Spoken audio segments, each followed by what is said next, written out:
All right, guys. Welcome to another episode of Fat and Fit.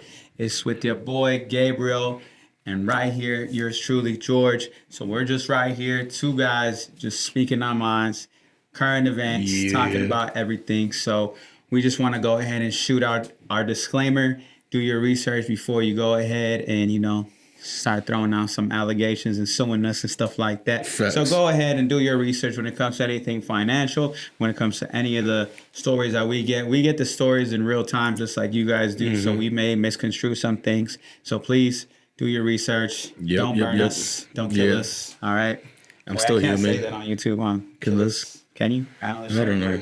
But anyways, you know the deal. So just enjoy, sit back, and see what we got to talk about today. Yes, sir. Yes, sir. Hey, man, I see you got the Mamba jersey. Yes, sir. 2-4, baby. 2-4. I'm turning into a Kobe jersey, dog. I'm stretching this shit out. Oh, come on, man. It's all good, but it looks good. You know, this past Sunday, the 26th. One of the saddest days on earth. Bro, do you remember where you were at? I was working. You were working? I think everybody remembers, bro, that the world stopped. What were you doing? You were working? I was working. I was literally sitting in the office. We had like a push on a deadline. Mm-hmm. And the project manager at the time walks into where I was sitting. He's like, did you hear about, because he knew I was a big basketball fan and a Laker fan. He's like, did you hear about Kobe? Yeah. I'm like, what are you talking about? He's like, he died. And I just gave him like this look like, shut the fuck up. No, he didn't. Like, no, he didn't. He's like, no, he died. Yeah. I'm like, what the hell? So right away I stopped working and looked it up and I was like, nah. Yep, I had to check the sources. Yeah, dude. Yeah. I remember I was in church, and then me and my buddy, we were like on the sound team and everything, just working different things. And then I shoot him a text because I saw it too. It was like a TMZ one. Oh, okay. Because TMZ was the first one to report it. Yeah. And then I was like, nah, this has got to be like some fake Hollywood news. And then he saw it, and he was like, nah. And then the reports started coming out, you know.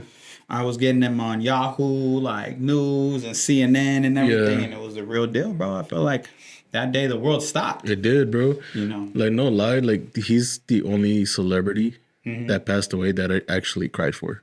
Yeah, he's like the only celebrity that I actually cried that passed away. I was like, damn, not Kobe. Because it was Kobe. Right. It's Kobe. Kobe was invincible. Dog. But also not just Kobe, but obviously his like daughter was with him, bro, and then the others that were with him too. The rest of the team and some of the parents. Condolences to everybody that was dude. Everybody. It was a sad day. It was definitely a sad day. It was a sad day. Man. That's we grew up with Kobe. A lot of y'all grew up with. Or like growing up with like Ja Morant and Steph Curry. Yeah, that was like the modern day basketball players. Yeah, even Bron was in the mix of that, but he was more like the generation after us. Yeah, he was. Because our generation was like Cole, T-Mac, AI, KG. When you had that little bit of street ball flair in the NBA. You had to. With Rayfield Alston was in there. Skip to my lose there. So Kobe was like, everybody looked up to Kobe. He was the GOAT. Dude. And so that's why we always thought Kobe was like invincible. Yeah, he was the pinnacle of what hard work and dedication. 100%. Shows what you could actually achieve out here, man. Because I think he inspired a lot of people, especially like our age. Oh, 100%. Maybe like more like people our age that grew up watching them. Like, like, you want it? Go work for it. You gotta go work for it. Go work for it. He's like, it's not gonna be handed to you. Your job's not finished. Like, you got to get in the gym. You got to go out in the field. You could put in those extra reps because if you're not working, somebody else is working twice as hard. 100%, man. And Kobe left a really, really good message. He left a very, very good message in hard work, dedication, motivation. And we just want to say, rest in peace, condolences to all the family and the respects. This was this past Sunday. But I mean, this brings us into a good segment. Me and Gabriel were just talking behind the cameras right now, and we want to make today a little bit more motivational. Yeah, I know we've been talking our BS sometimes. Yeah, but today's a little bit more motivational, man. Like in honor of like Kobe and everybody that was in that in that situation. Hard work, bro. Does pay off. Hard work, man. Let's just get into it, bro. Let's just get into it. Hard work, dedication, all that, also Nipsey, can't forget that. Man, Nipsey was a couple years ago too. Was it the same year? It was the same year? No, I don't think it was the same year. Was it? Or the year after or before? was probably no. It was more recent. I want to say like it was during COVID.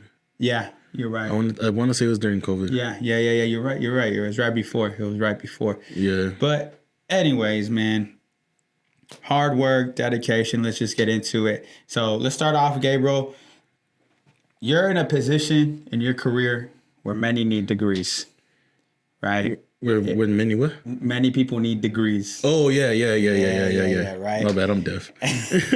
And you shared to me that you literally just busted your ass and got to the position that you have. You know, I did. share to us a little bit to the viewers, because you know a lot of people, you know, school is not everybody's number one option. Facts. And you can be successful without going to school. True. So let the people know what you had to do. Talk a little bit about your career field and what you do need to get there and what route you took. All right. So pretty much I'm in the architecture business, and I do design work and detailing, and I pretty much design how a building is built down to the last nail that's used. Mm-hmm. So that's my job. Yeah. You know? So the way that I got in is just I just knew the programs to be able to do all the drawing. Yeah. I knew nothing about the industry. I just knew how to draw lines. Yeah. At the end of the day, I just knew how to draw lines. Right. So going back, I'm gonna backtrack a little bit. Like I became a dad at 19 years old. Mm-hmm. You know, right when the recession hit back in 08, 09. So not the 08 recession. So it was like I was like 2 weeks away from graduation. Graduating high school, I found out like, hey, you're gonna be a dad. Yeah. And I was like, oh, okay. Yeah. You know, like I had plans. I had different plans that I wanted to pursue, but I was like, all right, those are gonna be put to a stop. Yeah. So I was like, all right. So the day I graduated, the next day, started working. So I started working. I got paid under the table on top of that. Mm-hmm. And I'm a citizen. I was born in the States, and I was getting paid under the table because it was that bad. Yeah, that recession time. So I started going to school. Mm-hmm. I was trying to take courses just to get a certificate using the programs that I'm using. Okay. You know, but I will register. I'll go show up, and they're like, hey, there's not enough people. Right. Class gets cut. And I'm like, well, the hell am I going to do? You know, I was like, what the hell am I going to do? So I started working like jobs here and there, but then I ended up going to ITT Tech. ITT Tech with the commercial with that guy. You on the couch anyhow. Might as well call ITT Tech. Facts. Remember that guy? Yeah, dude. Fuck my credit up. But that's what I ended up doing. And it's like, when I was there, it's like, I didn't need to take the classes. I did not need to be there. Okay. There was times when I was teaching other people how to use it. So everything, it was just a refresher course for 2 years. Just to get a paper. Right. And even when I went to go apply for jobs, they're like, employers are like, ITT? Like, really? You couldn't go to a regular community? Right. You couldn't go to a university? Yeah. So you got looked at differently. Mm-hmm. But, you know, me always having the chip on my shoulder, I always had to like prove myself. So that's what I did. So when I went into the architecture business, like I started learning a little bits here and there. And then my boss started seeing like, hey, you're really picking this up well. You want a little bit more responsibility. Mm-hmm. I'm like, yeah, I'm down. I never turned down work. I never turned down learning. Yeah, dude. Like but for me, it's like I learned better on the job. Hands-on, right. I'm more hands-on, and after that point when my boss like saw the potential in me and gave me that extra push, I just took off running. I was like, so every day I was just bugging them, asking questions. Hey, how do you do this? Hey, how do you do that? Hey, what does this mean? Hey, what does that mean? You know, what code? What we constantly have to refer to the building code every single day. Mm-hmm. So I will ask the stupid question. Hey, what section do I look at? Hey, what section do I look at? What section do I look at? So it's just, but that's how you learn. Yeah, dude. So I pretty much had to self-educate myself, and like they always say, always ask a question if you think it was a dumb question. Yeah. Because there's no such thing as a dumb question. Right. You just don't know. If you don't know, you gotta ask. You don't know. And you're over here with people that got like master's degrees, and bachelor's degree. And you got your nice certification. Yeah, I got my ITT paper. But you know, like, so that being said, like, cause there's a lot of people, especially like in the Latino community. You know what I mean? Like, college maybe not be in everybody's cards for whatever reason. You know, maybe money, maybe, you know, again, like life situations. Yeah. You know what I mean? And you were fortunate enough to like just grind. You know what I mean? Yeah. You found your way, you found probably right connections. But tell us a little bit about like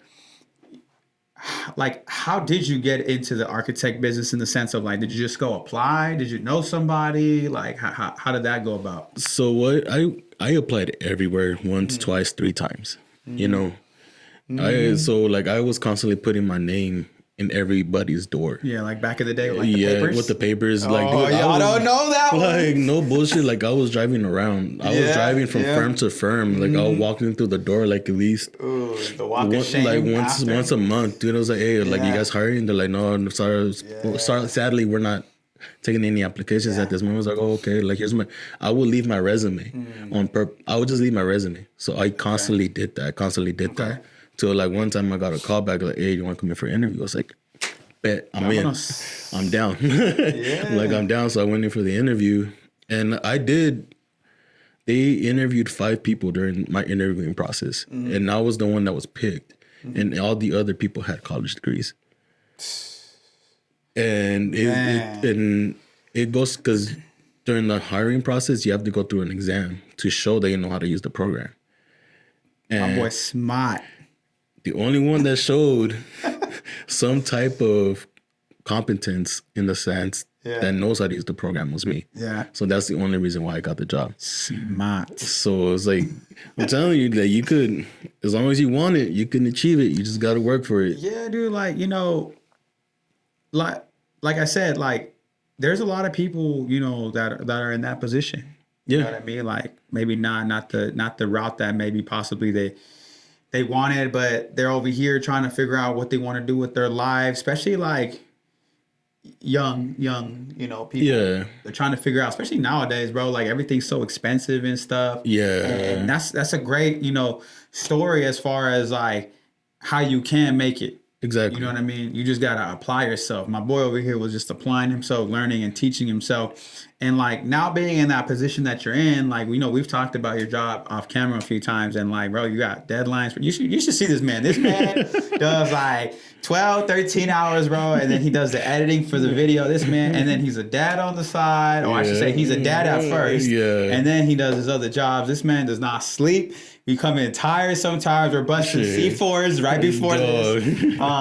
But tell me a little bit more about like your job currently in the sense of, do you have to continue education courses, or do you have to keep seeking clients? Like how does this go about? All right. So with me, it's my boss is the one that seeks out the clients because he's the one that signs the drawings at the end of the day. Okay. With me, it's more like I get introduced after we get the projects because I'm going to be the project manager now. Okay, gotcha. You know, so I'm the one that has to do all the communication with the contractors, with the engineers, with the state to get projects approved. Okay. You know, I'm the one that's doing all the work. Of course, my boss is there overseeing everything because it's his signature. Yeah, you know, he has to make sure that this shit's right. Sheesh, you know, so it is a lot of pressure, dude. And the thing that sucks is that right now, currently I think just in the state of the world in general, not a lot of people are pursuing these careers anymore. Why is that? I just think because everybody just wants a quick flip. Everybody just wants to make quick, fast money. Gotcha. You know, so and social media being what social media is, everybody wants to make that quick money through social media. Yeah, here we are, right? Yeah, exactly. Facts, dog. Facts. But it's like to me, this is not my full-time job. You know, this is my part-time at the moment. But it's like I'm putting in the work to end up making money from this. And I'm not gonna bullshit y'all, but at the same time, I do love doing this. You know, this is something that I've always been interested in and I want to do. But like honestly, we need more people in the industry. We really do, and we just need people that are hungry and are willing to constantly learn and to admit when they're wrong. That's true. Because there's some kids, I call them kids, but like people that come out of college that think that they know everything. It's like, bro, like you just know how to draw a picture. Shit. Like you know how to paint a picture, bro, but you don't know what exactly is going on. Yeah. Like I could tell them, I'm gonna get a little technical. Show me a flashing detail, and they're like, huh? They're like, what? I'm like, show me a flashing detail. They're like, where? I'm like, where else do you add flashing? And they're like, huh? And so it's like things like that is like, all right, like you need to admit like when you're wrong. 100%. You have to admit when you need help. Yeah. Because a lot of people, I'm not gonna lie, a lot of people are scared to ask questions. Yeah. People are shy to admit that they don't know anything. Especially, to me, I notice it more with people that have college degrees. Yeah, they don't want to admit it. They don't want to admit. They don't wanna admit it. Like, Yeah. especially in the industry that I'm in, like they don't want to admit, like, oh, I don't know this. So it's like, nah, bro, you don't know it. Ask a question. Well, and I'm sure, like in your like career, like because I have another client too who's also in the architect industry as well, and it's like I was asking him, I'm like, if the design gets passed, like your name's on the line. Yeah. There's potential lawsuits. Yeah. Like because this is like city ordinance things, and if something's out of place, and let's just say it has to do something with like the street and a car hits it or something, X, Y, and Z, like you're gonna lose your job. Yeah. Maybe even jail time. Yeah, but the thing that's crazy is like it's not me, it's my boss. Because it's his signature. It's his signature. It's the one. He's the one that's giving the okay. But I'm pretty sure if he like gets the negative rep, that means no job for you. No job for me. I'm fired. Like I'm gone. The doors are closed. Shops closed. Like that's what I'm saying. It could get bad. That's what I'm saying. I've heard stories. It could get bad. He was telling me the same thing, and he was like, "Yeah, you got to double, triple check, and then." They like send it back to you, and then you gotta fix somebody else's mess. And he's in the same boat too, bro. Be coming in tired. Yeah, bro. You know? Like no lie. Like people say like, man, you have a desk job. Why you tired? I was like, bro, go do my desk job. You're gonna find out why you tired. Yeah, because they put deadlines on you guys, stress, and you gotta talk to these people get the pass, but then you gotta wait for this person, and bro. And when you're understaffed, on top of that, it's like sometimes one person has to do like a 4 or 5 man job. So that's at the end of the day, that's what it is. Like a lot of us are, and I'm not the only one in the office. Like everybody in the office where I work at is like this one person is doing a 5-person job. Right. So we're all like this. We're all tired. We're all like, damn, we like. I just want some time off, but like we can't. Like and no, kudos, man. Like this just goes to show you guys like there's different routes. You know what I mean? We're speaking to everybody in here. You know, like I said, we mentioned a lot like Latinos because we're Latino. You know what I mean? And we just want to encourage you guys in the sense of like, no se rajen. Yeah, exactly. No se rajen. Exactly. Pónganse a trabajar, al jale. Come on, like. You know, like I remember my mom telling me like either you work or you go to school, one or the other. There's no like being lazy. Yeah, there's no in betweens. No pueden ser flojo, you know. So we gotta get to work, guys. Like I know, like especially our young men. Like I get it. We were both young at one time. Like we was out there chasing and you know having fun, BSing, bro. But like things are just getting more expensive. There's certain things that I wish I knew back then. You know, that I know now that could have put me in the game definitely. way ahead. You know, definitely, way ahead financially, bro. You know, like physically and like all these different areas. Definitely, bro. You know, and so, you know what's an important thing too? And, you know, this goes into the next segment is picking your circle. Yeah. You know what I mean? Yeah. You know, you've been burnt before. Oh, definitely. By people in the past. How important do you think that phrase is? Like, that says, show me 5 people that you hang around with and I could tell you who you are. I believe that 100%. I believe that 100%. Yeah. Yeah, no joke. I believe that 1,000%, dude. Like the thing is like my circle is very, very small and most of it's family. But the thing is like with me and my homies and my cousins that I see all the time is like we keep each other accountable.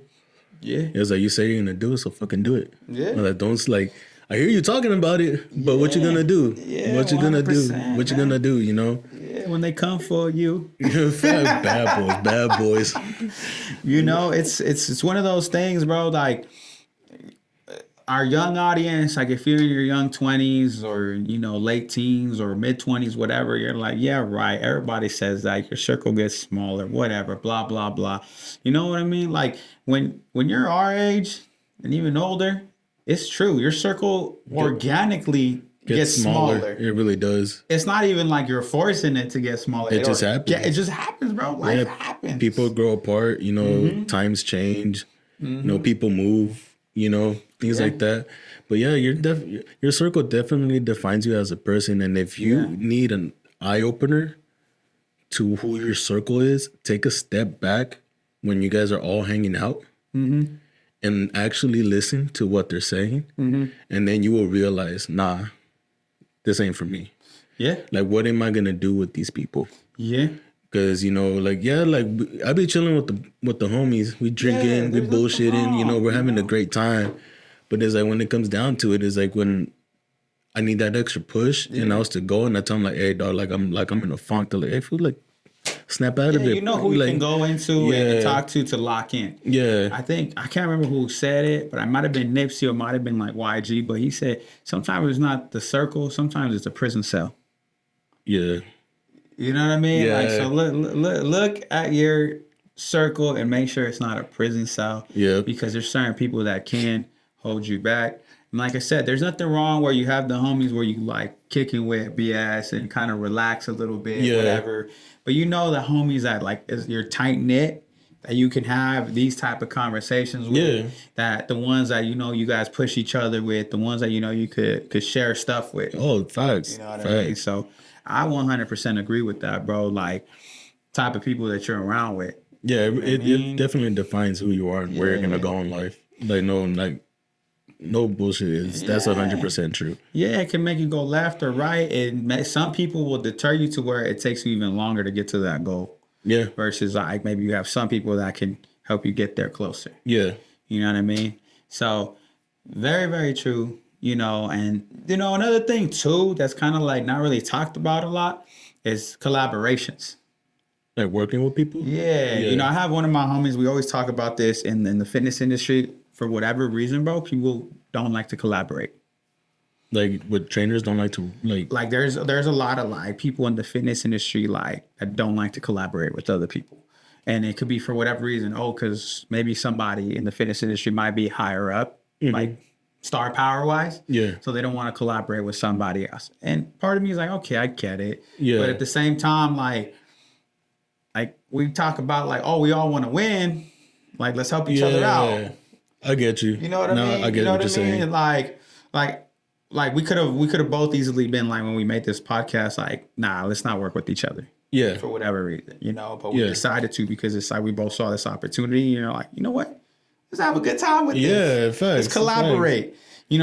So like something I always found so interesting, bro. I have a homie, like this is a little side tangent. I got a homie that's like Armenian. One of the things we were talking about one time was financial literacy, right? Yeah. And then we were talking about it, and I'm like, in the Latino community, the only time you ever talked about money, tell me if I'm wrong, the only time you ever talked about money is if you owe somebody money or they owe you money, right? And I was talking to my homie, and he's Armenian. He's like, nah, that's not how we are, bro. Like, they actually have separate bank accounts. Like separate bank accounts that the family can dip into at any time, any moment. Oh. And they help each other out, from the uncles to the aunts, the cousins, things like that. And this is why the money stays within the family. And this is why they grow. So let's just say, for example, like the pot that they've all put in together accumulates to like $1 million. And then they're like, hey, I have this business idea. They propose it to each other. And then all of a sudden, let me take out $100K. And then I'll put it back in there like a loan kind of, but they're loaning it within family. And then they go and open up whatever, like a shop or a gas station, whatever. And like, vámonos. That's smart. You know what I mean? That's smart. You know what I mean? But that has to do with like trust. So in that culture, they like trust each other enough to put that money in there. And they're crazy enough to tell you like, hey, dog, you trying to do time. Because my homie would tell me all the time. And he had different accounts, and I'm like, bro, what? That was so weird to me. That is weird. That was weird. That sounds weird to me right now. Yeah. But it's like at the same time, like you said, it's the trust factor. Mm-hmm. You gotta have trust with these people. Yeah. And this is why do you think we always see people like, we talk about, not to be racist or nothing, but like Armenians, like, oh, they have all this, like these shops and liquor stores and XYZ. Like, why they got bread like that? Now we know. You know what I mean? Now we know. But why can't the Latino community do that? Because honestly, the Latino community, to me, it's a very fun, bright culture, but at the same time, we're a very toxic culture. Los tóxicos and Like, tóxicas. like we're so. The way that I see it is that we're so quick to talk shit about each other and stop fucking with each other and distance ourselves from each other, whether it's friends, family, or acquaintances, that it's hard for us to even trust anybody, especially when it comes to money. You get me? Yeah. Like, it's like, to me, it's like Yeah. growing up is like, your money is for you and your family and you and your family only. Yeah. But it's just your immediate family. Yeah. It's not that's- extended past that. Oh, yeah, that's what we taught. That's You what know? we're taught. You know, so it's like, if we're planning trips, it's like, hey, we're gonna go on a trip. Let's go. It's like, oh, I don't got the money. Like, nobody said, oh, I got you. Hardly anybody is gonna put their hand on, like, no, I got you. Let's just roll. Yeah. We're family type of thing. Yeah. It's like it's hardly ever talked about. Yeah. And it comes back, especially to me, just speaking as a Latino man. It's like that machismo in us. It's that pride in us. It's that us saying like, nah. Si no puedo pagar, no voy a ir. Yeah, what's one? You know, that's pride right there. You know, it hurts. It will hurt our egos. Things saying it's gonna hurt. It's gonna hurt our ego. Like, nah, like, I'm not gonna have you pay for me. Like, no se vale. But like with me and my boys and my cousins, it's like, nah, like, we're cool with it. You know, like, hey, pull up, I got you. Yeah. Like, hey, pull up, I got you. And like, we're like, all right, cool, let's pull up. 100%, bro. Like, that's one of those things that it's like you said, man, you got to have that trust factor for it. And it should be a little bit more, accepted in our community. It should I be. feel like if we do kind of like take what they're doing, Oh, bro, we would own like 10 taco shops. dog, like, no bullshit, bro. Aguas fresca shops, you know what I mean? If we were to be like that, dog, honestly, the Latino culture would be completely unstoppable. Yeah, bro. Like, because we speak two languages, and it's like, one of the languages that's mostly spoken in the United States, especially in California, and like Texas and Arizona. Yeah. And like, but part of it is too, is like, yeah, like you said, it stays in the immediate family. Yeah. You know what I mean? It's not one of those things where like, hey, you're gonna go hit up 10 family members that you trust, and hey, let's put a joint account together. Yeah. And you just put $100 a month, and then see that mug grow in the next 5 years, and then let's make something happen. Yeah, it's not gonna happen. Yeah, it's not gonna happen, bro. So there's got to be a mind shift. There has to be a mind shift, and I think and I could see it happening more with like people with our mindsets that are willing to do that and teach our kids to do that, and then that's when they will start to like the snowball effect. Yeah, because it's gonna start trickling down. I'm teaching the kids right now like financial literacy. You know, like I'm like, let's say I'll give my son like $2, and then I'd be like, hey man, give me $1 and I'll give you like 10% interest or whatever. And then I explain to him what interest is, like kind of like in apples. Like, oh, if you give me 2 apples, I'll give you like 0.2 of another apple, like this much. So you get extra interest. And they'll be like, okay, cool. I'll give them extra 20 cents after they let me borrow the $1 for a day. Yeah. Things like that, And just teaching them like that, I think will like kind of open up the horizons as far as like the financial literacy. Oh, yeah. Because, growing up, we were never, here's $1, and then we would go spend it on the paletero man. Like that. Facts, bro. You know what I mean? Like the paletero man was busting. Yeah, you dude. know what I'm saying? We need to make like a business for the paleteros man, like Uber style or something. Facts, bro. just driving by. Yeah. Just call the app Paletero Man. You know what I'm saying? Like, and have the paletero man, they get their cut, we get our cut, everybody wins. You know what I mean? Dude. Don't steal that. That will be we're gonna it's patent already, right? Patent. All right, already pending patent already. But yeah, bro, like I found that really interesting. Yeah. Like culturally, how different it was. Like, damn, I was like, y'all money stayed in your guys' like whole family. That's why you guys helped each other out. Yeah, that's why everybody in the family is sitting right and eating right. You feel me? You see G-Wagons, that's the reason why you see these dudes driving G-Wagons all the time. Yeah. You know what I mean? Yeah. They all live in Glendale. I only say that because my homie lives in Glendale. But I don't doubt it though. There's something about the Armenian culture where like they are hustlers, but they help uplift each other at the same time. You know what I mean? I believe it. We got to do that for the Latino community too, especially with like everything going on. You know what I'm Yeah, saying? dude. We got to Yeah. help each other out as much as we can. So don't be afraid to collaborate. Don't be afraid to like just go for it. You know what I mean? Yeah. Whether it's like a podcast like we did or a business idea, trust me, like you don't know who you might help. And then Yeah. also rewinding back, you know, I'm gonna go back to your career in just a bit. But presentation, bro. Uh-huh. Presentation is everything. Yeah. You know what I mean? I'm pretty sure when you applied for your job, you was in. I wasn't just like this. Yeah, No. presentation, bro. How important is presentation? It's very important. It's very important. When I applied or went to a job interview, Listen up, young fellas. I wasn't wearing jeans. I wasn't wearing sneakers. I wasn't wearing polos. I had a button up, a tie, slacks, and some dress shoes. I remember when my mom made me do that at the mall. Yeah. In fact, I did the same exact thing, bro. I did the same exact thing. No matter where I applied to, no matter where I had an interview, that's how I always dressed. That's how I always dressed, and it's because like it's important. And even today, like when I go to construction meetings now, it's like I'm not in jeans. I'm not in sneakers. I'm not in t-shirts. Right. I'm wearing a button up, slacks, and dress Right. shoes. I'm not just representing myself. I'm representing a whole ass company. Right, 100%. You know, I'm representing a whole ass company. Right. I have to show professionalism, and the best way for you to show professionalism is to come in professional with your attitude, with your language, and with your presentation of how you carry yourself, Yeah, because that's very 100%. very important, and that's gonna carry, because then clients are gonna look at you like, no, this man's about his business, this man's about it, you know. He's not coming in like, if you come in half-ass, they're gonna take you half-ass serious. 100%, bro. Like I've, you know, in my industry, you know, in the fitness industry, like this is how we dress, you know, right?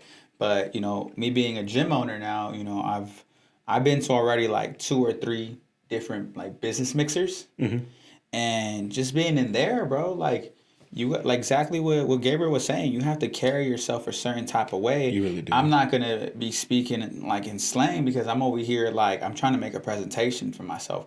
One, these people don't know me. 2, like a couple of these mixers, they were in Redlands. Yeah. You know, so I'm already out there, bro. You know, Yeah, I'm already for out real. there. You're already the odd man out. So I gotta make sure that my verbiage is good, that I'm conducting myself very good. Whenever you're young fellas or fellas who have your own business or you go to these type of meetings, whenever you go to a business mixer, do not get drunk. That's not what it's for. You're going to a business mixer to go meet and network with people. Yeah. You know, you have yourself maybe 1, maybe 2. You got to know your tolerance, you know, and just you mingle with people. Again, like Gabriel said, you got to be humble. I'm not there to pitch my sell right away. I'm there to just create organic conversation. Maybe hand out my card. If you need anything, I'm right here, X, Y, and Z. And you present yourself in a certain type of way. Yeah. Right? So I think, like you said, presentation for different types of things very important. Whether a job interview, whether you're in a business mixer, whether you're in a meeting at a construction site or whatever it is, there's a certain type of presentation. Read the room. Exactly. And I'm not gonna lie, I'm an introverted ass person. You know, I'm very very quiet. Yeah. You know, it's taken a lot for me to like just be able to talk to like random people and be comfortable. Yeah. You know, but me being, you know, quote unquote from the hood, you know, I spoke, my language wasn't very crisp. It wasn't sharp. I didn't sound educated at all. So yeah, read. It helps. And one thing that's helped me a lot, especially now that I've really started focusing on the reading, I'm not just reading like regular books. Like I'm almost done reading a book where it's on how to be an effective communicator. Hey. And to build relationships. Hey, go ahead. But this book isn't just about romantic relationships. Yeah. It teaches you on how to be effective on communicating with people at a business level, at a political level, at a friendship level, on a romantic level. And it really opened my eyes on how people really carry themselves and the tactics that it shows in the book. And now I'm like, not only does it help you out, but it kind of helps you open your eyes on how people are approaching you. And you could flip it, go along with it, or defend yourself from it. Yeah. You know? So like that to me, that's been really, really helpful, and it's gotten me out of some situations, especially with work when contractors are trying to play me, and I'm like, nah, I'm like, nah, dog, like it's not gonna happen. No, and you have to like the thing is like you gotta like educate yourself. Yeah. So like this whole mantra about like part of it, like, oh, we're underprivileged, I'm gonna speak for the Latino community. It's like, bro, you gotta go educate yourself. Yeah. You gotta go educate, like, find the resources, find somebody who's above you in the sense of like that's doing it, and like get some information because I went through the same thing when I was going and trying to find a building for my gym. People were trying to screw me over, and it took like the fifth meeting to understand, like, yo, I gotta like talk like these dudes. Yeah. I gotta understand and see how their brain is going, bro, because they're gonna play me and I'm gonna be stuck with this much more of a payment, X, Y, and Z. Yeah. And like you gotta like be a shark. You really do. And then after like the 12th one, by the time I got to this one, bro, I was like, I knew what I wanted. Bam, bam, bam, bam, bam, let's go. Yeah. You know what I mean? And then that's when the respect came because people were like, oh yeah, no, this dude knows what he's talking about. Yeah, exactly. You know what I mean? Exactly. But you kind of brought something up, bro, that's pretty interesting. And I'm pretty sure you felt this type of feeling because I've had this feeling before. But you talked a little bit about, like, quote unquote, growing up in the hood. And then we go to these type of meetings. Yeah. And then you got to turn it on. Yeah. And so, like, I've been to, like I said, to these type of mixers and certain type of meeting, bro. And I don't know about you, but there's been moments where I'm like, man, am I supposed to be here? Yeah, no, You know what I mean? 100%, Like, bro. So talk to me 100%. about that, bro. Like, how, like for a lot of our community, bro, like we weren't growing up with the silver spoon. We were growing up either with a wooden spoon or no spoon. Yeah, dog. We had the burnt fork for the hot dogs for a reason, For like the weenies and for the stuff. weenies, dog. Nah, but like it took me a while to get used to it. I'm not gonna lie. I never expected myself to be in the situation that I'm in right now. You know, like, but it's pretty much me just constantly. No. It's nothing important. It's nothing important. But it's just me, like, constantly, like, I had to really sharpen up my language. I really had to sharpen up my tongue to be able to walk into a room and feel confident. But it's like, it's not just, you have to necessarily chin up, chest out, back straight, hand, like firm ass handshakes, and just like The handshake's important. the handshake is very important because Important. that's gonna tell you if you're gonna be a pushover or if you're gonna push back. Come on, I've had this conversation 1,000 times with the homies about having a good firm handshake. Yeah, dude. Like when I'm with the homies, like, Hey, you what dab it dog? up, whatever. But when it's a professional setting, make that hand stiff. They're gonna squeeze the shit out of your Better not hand. get caught with one of these. Nah, you better not. Nah, dog. If they try to get your little one of fingers, these? dude. If they try to get your fingers, you better shove your hand in there. Like, nah, fool. Like, what the hell? Nah, fam. That ain't gonna happen. Like, you have to like grip and squeeze, not super hard to where you're gonna hurt them, but like, nah. Like, I'm legit. Gabriel just gave us a tutorial on a proper handshake, guys. Like, No, y'all don't understand how important that is because to the person that you're talking to, whether you're trying to do a business deal, whether you're in a meeting or something, they're gonna tell, like you said, if you're a pushover or in other words, quote unquote, use a bitch. yeah. Like, What's my favorite word? you ain't that. Show confidence. Yeah. These people don't know you. Exactly. You gotta show confidence within those first like 5-10 seconds. Exactly, because honestly, like you said, the first 5-10 seconds, they're gonna immediately judge you within the first 5-10 seconds and the initial handshake, and they're gonna make this assumption about you, like you're nothing but a bitch, and I'm gonna walk all over your ass. Facts. Like, and that's the way it is, and especially us being brown men, being Latino men, going into an industry where They're gonna test us. They're constantly gonna push our buttons. Like, hey, like there is a constant battle. Constant. It's never gonna go away. But it's this is like to all you. We're seeing Latino men because we're Latino. We want to uplift our community, men and women. But like this goes to everybody, especially quote unquote minorities. Yeah. Like carry yourself with pride. Be proud of who you are. 100%. Push yourself beyond what people believed that where you were gonna be at, and I guarantee you, once you carry this level of confidence, Yes, sir. the ceiling is not the limit. The sky is not the limit. You're gonna go for the stars. That's a bar. Like That's a bar. like Come on, like now, that. man. That's essentially that's what it is. Like Yeah. yeah, you could be as smart as heck, but if you have no self-confidence, you're not gonna make it. Yeah, you got to have that confidence. You can't feel sorry for yourself. Yeah. You know what I mean? You hear about all these stories that people make it out the hood, out these like third world countries, and then they're super successful. It's because they had that drive, they had that confidence, they understood, and then you're gonna fail. You're gonna Fast. fail. You can't be scared to fail. Yeah, you're gonna fail. You're gonna learn. And that's how you learn. You're gonna fail. Yeah. You know, and then from there you kind of pick up the pieces. You go, and if this is for you, then keep going. If it's not, then switch lanes, pivot, Yeah, you know. exactly. But other than that, like Gabriel said, you got to be confident, self-confident, guys.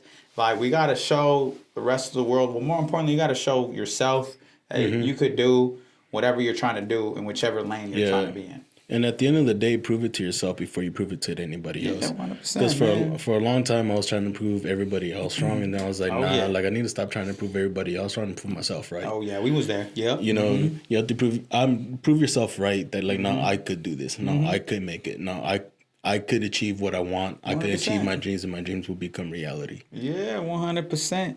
Dang, man, we were a little motivational today, bro. Like, come on, that made me emotional over here. Hey, dog. But yeah, so today, guys, as we kind of took a different approach, you know, we really wanted to uplift everybody, and we constantly want to do that with whether it be with our laughs and our random banters about, you know, pop culture and everything that's going on, or whether we talk about this, you know, or whether we go on segments about Chat GPT. Yeah. We just want to make sure that you guys are not just listening to something, but you guys can grasp something too. Yeah. You know, and so with that being said, Gabriel, anything else that we got, man? No, I'm good. Yeah, mama I'm mentality. good. Yeah, Gabriel was on one today, bro. Yeah. You better clip these up. You better pull up your bar. I need that one clipped up in a bar. Put it in a reel. Hey, dog, I got you. I'm gonna put in the work. Throw in some gems in there. I'm gonna put in the work.